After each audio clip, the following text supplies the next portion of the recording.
Абхазия сказала: не приезжайте к нам. Россия ответила: ну и не надо.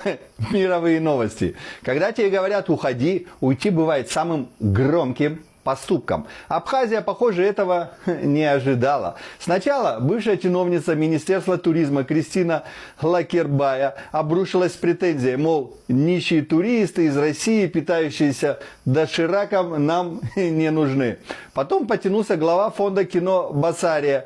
Экономные русские – это уже проблема. Ну, сказали и сказали. Но ответ России был молниеносный и массовый. Туристы просто перестали покупать путевки. Поезда пустеют, бронирование жилья сыплется. В соцсетях волна «не хотите?» Не надо. Нам есть где отдыхать.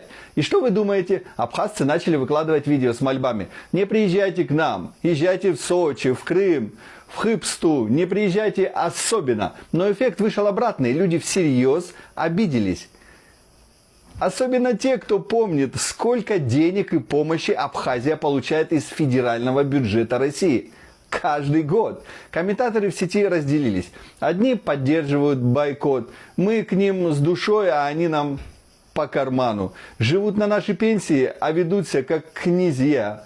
Отдыхаем теперь в Крыму, в Дагестане, на Алтае и не жалуемся, пишут люди. Другие же защищают республику. Не обобщайте, не всем там хамы. У меня там есть друзья, каждый год все отлично. Море, тишина, безлюдные пляжи. Мечта, а не отдых, пишут другие. Кто-то идет еще дальше. Мы слишком много вложили, чтобы просто так развернуться и уйти. Поддержка должна быть, но только если есть взаимное уважение.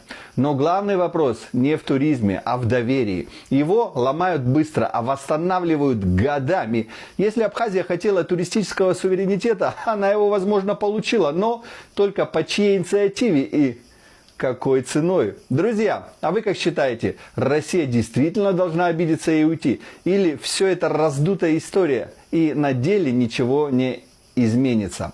Пишите ваше мнение в комментариях, жмите сердечки, подписывайтесь на канал. Всем добра!